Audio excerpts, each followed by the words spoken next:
Salam Indonesia, salam Nusantara dari Sabang sampai Merauke, dari Miangas sampai Pulau Rote. Mantaplah iman kita, mantaplah kasih kita, mantaplah pengharapan kita. Tentunya dalam Yesus Kristus yang menjadi Tuhan dan Juru Selamat kita dan Juru Selamat dunia.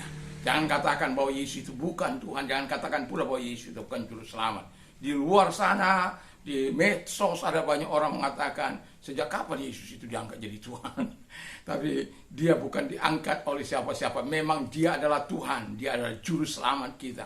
Dan saya mau katakan, bagi orang yang tidak percaya akan dihukum, dan satu kali tangisan akan terjadi. Tapi bagi orang yang percaya, bebas dari hukuman.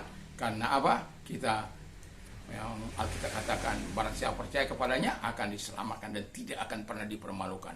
Puji nama Tuhan. Selamat malam, kiranya kita 5 menit bersama dengan firman. Kita rilekskan hati kita untuk mendengarkan firman Allah. Kita akan membaca lanjutan tadi pagi. Saya mau membaca di dalam Matius 7 ayat yang ke-26 dan 27. Tapi setiap orang yang mendengarkan perkataanku ini dan tidak melakukannya, ia sama dengan orang bodoh yang mendirikan rumahnya di atas pasir. Kemudian turunlah hujan dan datanglah banjir. Lalu angin melanda rumah itu sehingga rubuhlah rumah itu dan hebatlah kerusakannya. Haleluya. Jadi tema kita just the hearer, not the doer.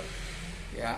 Jadi ini hanya sebagai pendengar, bukan sebagai pelaku firman Allah. Ada banyak orang yang hanya sampai di tahap ini. Ya. Hanya sebagai pendengar dan bukan pelaku. Saya berharap kita pendengar firman Allah dan sekaligus juga pelaku yang baik dalam kehidupan ini. Dan sebagaimana firman Allah katakan, bahwa kalau orang sudah mendengarkan firman Allah, dia hanya sekedar mendengar tapi tidak tahap sampai di ayat 25-26 itu, maka kita disebut orang bodoh. Kita akan sangat susah menghadapi orang bodoh, ya. Ketika ketika saya ngelesi anak-anak, ketika orang pintar, saya melihat dan mengamati semakin baik hubungan mereka dengan orang tua mereka, semakin cepat anak-anak itu belajar. Tapi kalau saya lihat anak-anak itu, anak-anak yang bebas, wah, sangat susah. Sangat susah. Bayangkan ketika kita mengatakan buy boat, buy boat, ya. Ya. Baiknya itu loh. Kalau botnya mungkin masih boleh diapa lah. Ini baik. Sampai puluhan kali kita katakan baik. Baik. Sampai kita tulis juga di depan baik, cara bacanya itu. Tapi tetap baik. Wah, itu sampai seorang murid saya bilang begini. Sabar. Ya. Itu memang karena saya kepada yang lain ya ada kemudahan ya. Artinya dia dengan cepat menangkap karena enggak suara saya itu sudah cukup lantang gitu loh. Dan saya mau katakan orang bodoh ini bisa menyusahkan orang lain. Menyusahkan diri sendiri, menyusahkan orang lain. Karena apa? Dia bodoh. Dan firman Allah katakan, dia adalah orang bodoh yang menyusahkan Tuhan. Seharusnya dia jadi berkat, harus jadi penolong, tetapi dia berubah menjadi laknat. Karena hanya sebagai pendengar, bukan menjadi pelaku. Secara intelektual mungkin dia tidak bodoh. Tapi dalam kebenaran, orang-orang yang tidak menerapkan prinsip-prinsip kebenaran firman Allah, itu adalah orang bodoh di hadapan Allah. Dan itu bisa menyusahkan Tuhan, menyusahkan diri sendiri, dan menyusahkan orang lain. Menyusahkan Tuhan di mana? Tuhan akan diolok. Menyusahkan diri sendiri, kita menjadi bahan gunjingan. Menyusahkan orang lain. Orang lain bisa jadi kita korbankan karena apa yang kita lakukan. Karena kita nggak peduli. Dan jangan menjadi orang bodoh. Dan itu sebabnya saya mau katakan, berhenti jadi pendengar firman Allah. Jadilah pelaku firman Allah. Jadi pendengar yang baik dan sekaligus menjadi pelaku yang baik. Yang kedua, Kalau orang hanya sekedar mendengar, tidak melakukannya. Yang kedua, dia dikatakan membangun rumah di atas pasir. Pasir itu tidak kuat, tidak solid, tidak apa itu, selalu berubah-ubah, ya. Kalau dibangun rumah iman kita di atas pasir dunia ini, maka iman kita itu akan nggak tetap, ya. Bisa hari ini A, besok B, besok C, lain kali D. Dan orang seperti ini adalah orang-orang munafik, adalah orang-orang yang bisa memasang wajah di beberapa tempat sekaligus. Bukan hanya bermuka dua, bermuka 1000. Ada jurus 1000 jari. Dan kita katakan, aduh, jangan kita memilih menjadi orang bodoh. Karena merugikan kita, merugikan Tuhan, merugikan kita, merugikan diri sendiri, merugikan orang lain. Seharusnya kita jadi berkat, ya menjadi kutuk. Seharusnya kita didoakan, ya berubah menjadi dikutuki.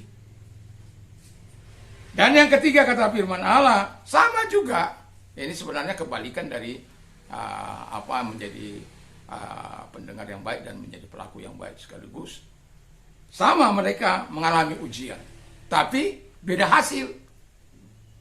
Ada angin, ada hujan dari atas, ada banjir dari bawah.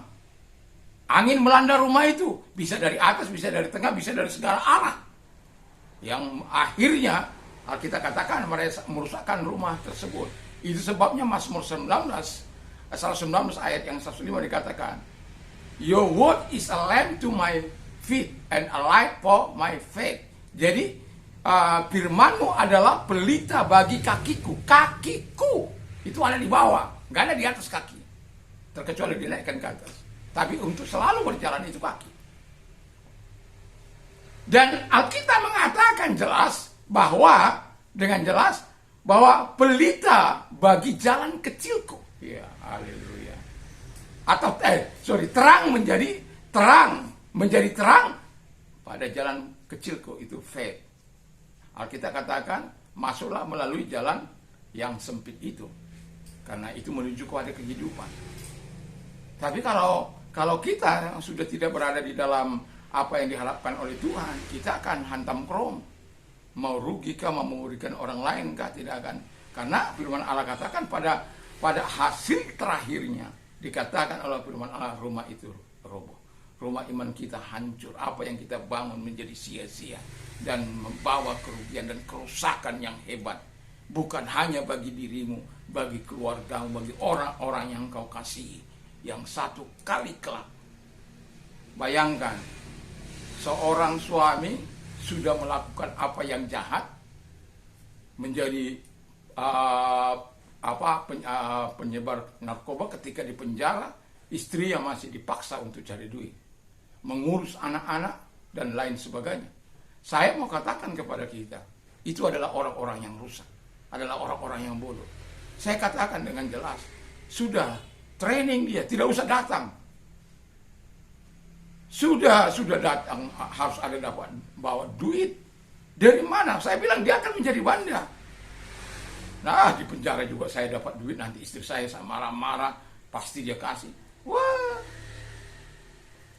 sudah melakukan itu. Saya bilang, tidak, bukan begitu caranya. Dia harus didisiplin. Harus berani mendisiplin suami yang seperti ini. Untung saya bukan istrinya. Kalau saya istrinya, saya pecat dia. Dalam saya pecat itu kalau orang Kristen kan nggak bisa. Kalau orang sana 3 bulan kalau nggak nafkahi saya secara terus menerus, ya kau bisa dipecat. Tapi orang Kristen kan nggak bisa begitu. Mau berapa tahun dia di penjara? Nah, yang mau saya katakan itu adalah seharusnya dia mengerti. Sudah bukan menjadi kepala rumah tangga yang baik, itulah orang-orang yang bodoh. Orang-orang yang mendirikan rumah imannya di atas pasir. Orang-orang yang tidak melakukan apa yang baik dan benar, dan pada akhirnya menghancurkan dirinya sendiri dan menghancurkan orang lain dan keluarganya. Saya berharap kita bukanlah orang-orang seperti itu. Saya berharap kita adalah orang-orang yang mendengarkan firman Allah dan menjadi pelaku firman Allah yang baik. Bukan hanya sebagai pendengar, tetapi menjadi pelaku. Kita menjadi pelaku dan sekaligus menjadi pendengar firman Allah yang baik. Dan jangan mau hidup dalam ketidakbenaran. Kalau kau tidak mau dikatakan bodoh, tetapi kalau engkau mau melakukan pasal 20, ayat pasal 7, 26, 27 itu, kamu mau hancurkan, ya siapa mau paksa? Siapa yang bisa? Hanya Anda yang bisa bersama dengan Tuhan. Hanya Anda yang bisa memulihkan kalau Anda datang bertobat kepada Tuhan. Anda akan dibilang orang bijak kalau Anda berani datang kepada Tuhan, menyesali segala perbuatan dan kebodohan kita di hadapan Allah.